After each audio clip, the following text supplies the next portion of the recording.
If you're talking about how we're controlled, how the few control the many,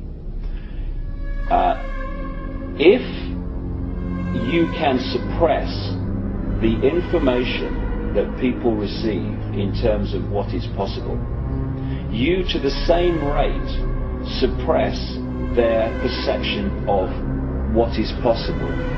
Okay, now once you have accepted that what we're told is possible is how it is, then you're living in a box that big. So anyone that starts to talk about things that are beyond that perception of possibility, you immediately dismiss them as crazy. And I'll give you an example of what I'm talking about. A few centuries ago, when people said the Earth was a sphere, they were perceived as crazy and dangerous. One of the reasons was that if you lived on the bottom of a ball, you would fall off, right?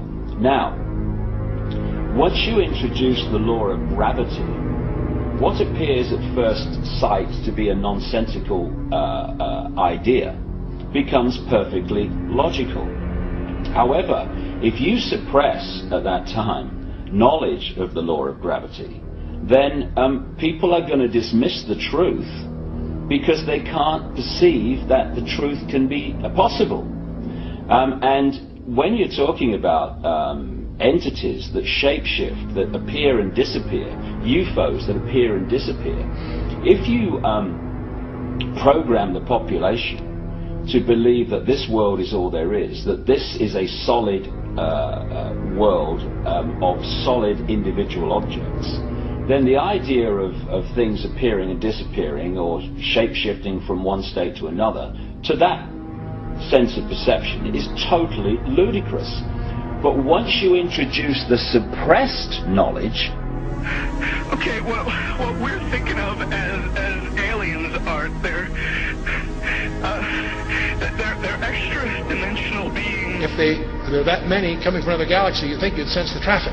And so the conclusion that both J. Allen Hynek and Jacques Vallée and others have come to is that they're hyperdimensional, that somehow they come from another dimension periodically.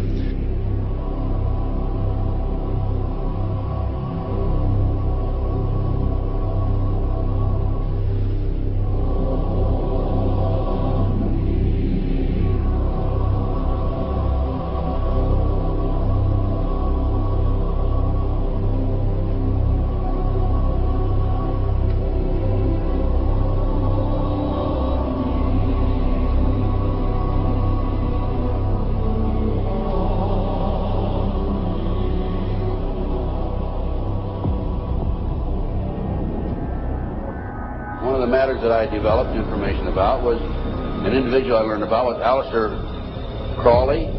He likes to have his name pronounced Crowley to rhyme with holy. And the Satanists today, and for the number of years in the past, have basically used his philosophy and his writings as a guide. And so let's talk about some of his writings and teaching. And here on page 94 of his book, it would be unwise to condemn as irrational the practice of those savages who tear the heart and liver from an adversary and devour them while yet warm. In any case, it was the theory of the ancient magicians that any living being is a storehouse of energy varying in quantity according to the size and health of the animal, and in quality according to its mental and moral character. At the death of the animal, this energy is liberated suddenly. The animal should therefore be killed within the circle. We're talking about the satanic circle, And now listen to this sentence, folks, closely.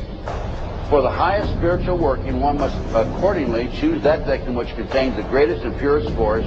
A male child of perfect innocence and high intelligence is the most satisfactory and suitable system. We're talking about human sacrifices. We have quote after quote after quote who he was serving and how he was serving his god Satan. He read the book of Revelation, and he read about the coming new world order under Antichrist, and he wanted to be, he said, he wanted to get in touch with Satan personally and become his right-hand man. The movement would take off in the United States like no place else. And Lester Crowley said what he needed to do was to get a hold of the youth.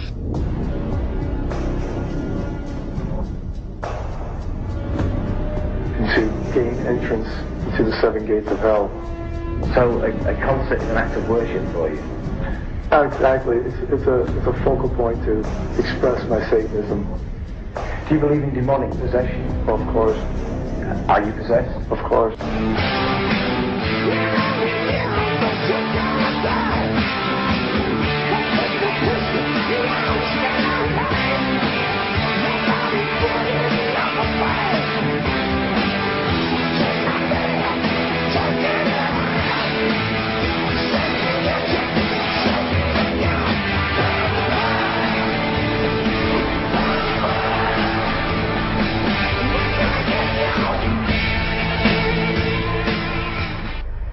The band leader says, "How do you think that I became famous the way that I am?"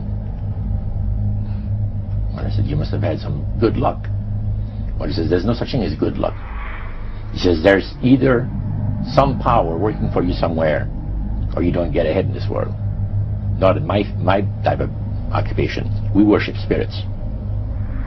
We worship Lucifer and all his angels. They're just as beautiful as they did before they were cast out of heaven. How can the devil save souls? What are you talking about? Man, there's a devil in me. I didn't hell, I did Christ. So I don't care if it ain't what you believe. This is what's written in the Bible. Well, wait a minute. And it's blood, he's there.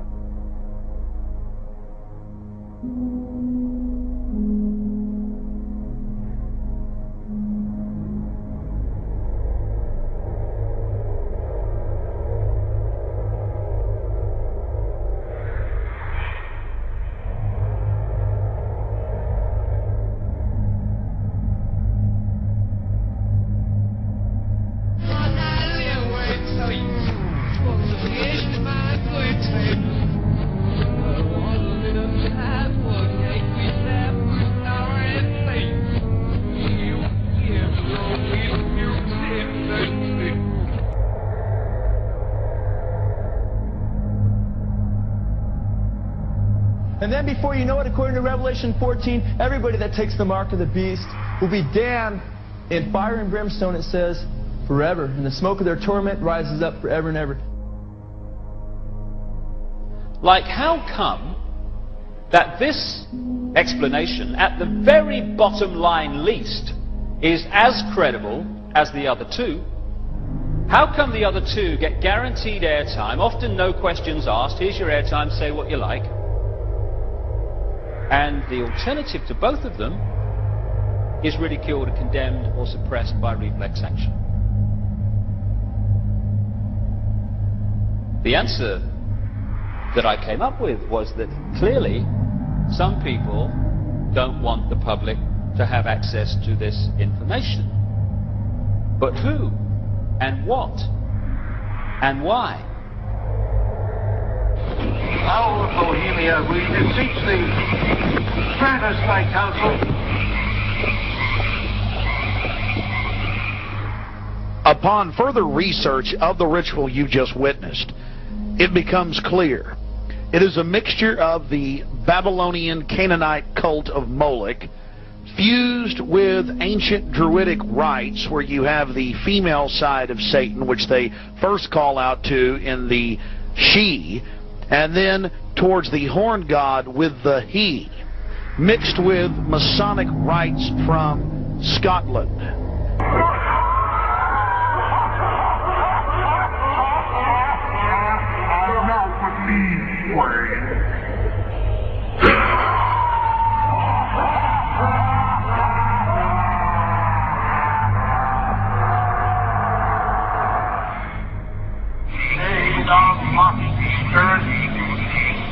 It is not all the truth.